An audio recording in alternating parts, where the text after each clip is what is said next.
Hello, everyone. I don't know where you are today. It's raining right here, right now.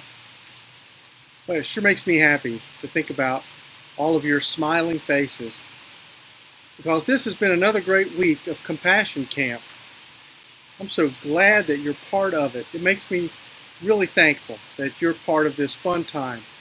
And I'm very thankful to all those people who have been leading us using all of their talents and abilities and love. Now, last week, we learned that to be compassionate means trusting God to help us be brave, to love others, even ourselves, to have courage to do that. And the week before that, we learned how compassion helps us to see and to welcome. This week, we learned that compassion means showing gentleness and kindness to ourselves in our heart, our soul, our mind, and our strength. Now, we know God's commandment to love others. And one way we understand how to love others is to pay attention to how we feel and what we need. The temple leaders, they were worried about important things like fairness and authority, and those are important things. But Jesus wanted to show them that another way to love God and to love neighbor is by taking care of our bodies, our minds, our souls. So it's not a selfish thing to ask the question, what do you need? Not just what you want, but what do you need? It's something to think about.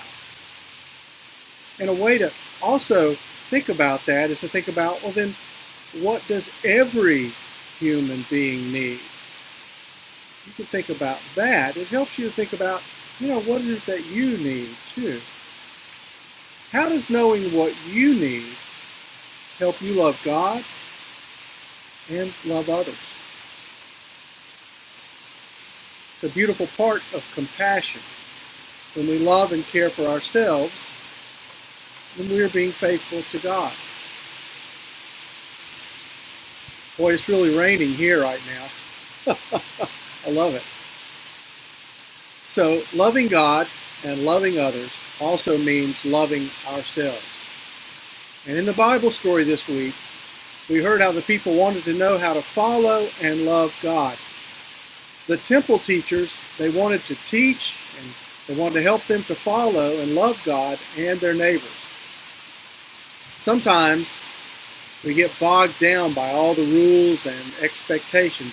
Being a good teacher, Jesus gave the people an easy way to remember all these rules.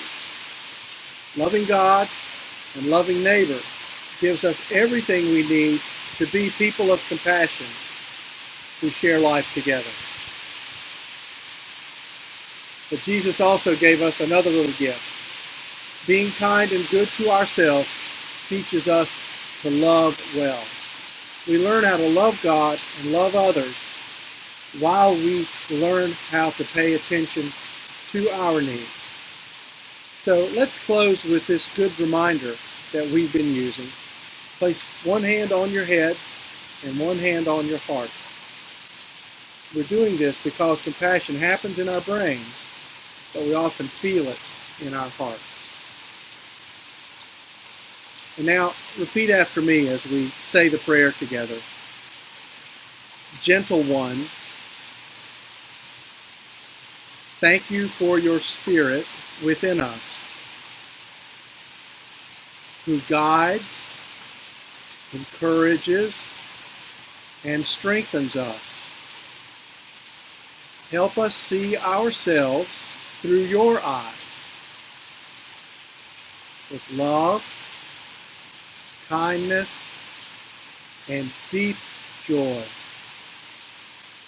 May we love our bodies, treasure our hearts, and celebrate our spirits. Amen.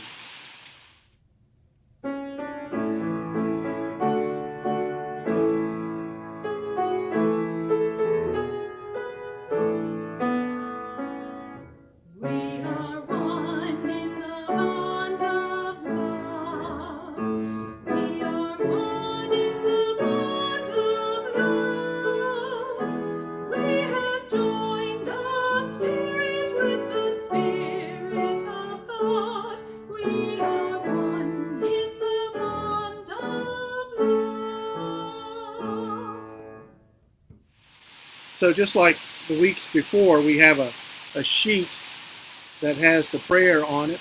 And I hope you'll color that, decorate it, hang it up with the other two prayers as a prayer to use for you, to help you remember that it's important to love yourself so that you can love your neighbor. And then, as we've also been doing the last couple of weeks, remember to use this card with your family, with your mom or dad, at breakfast, at bedtime, as a way for us to ask some questions of ourselves so we can grow in faith and love for others, love for ourselves.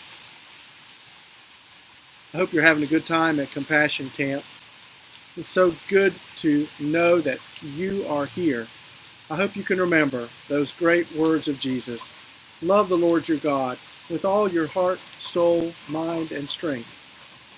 And love your neighbor as you love yourself. Amen.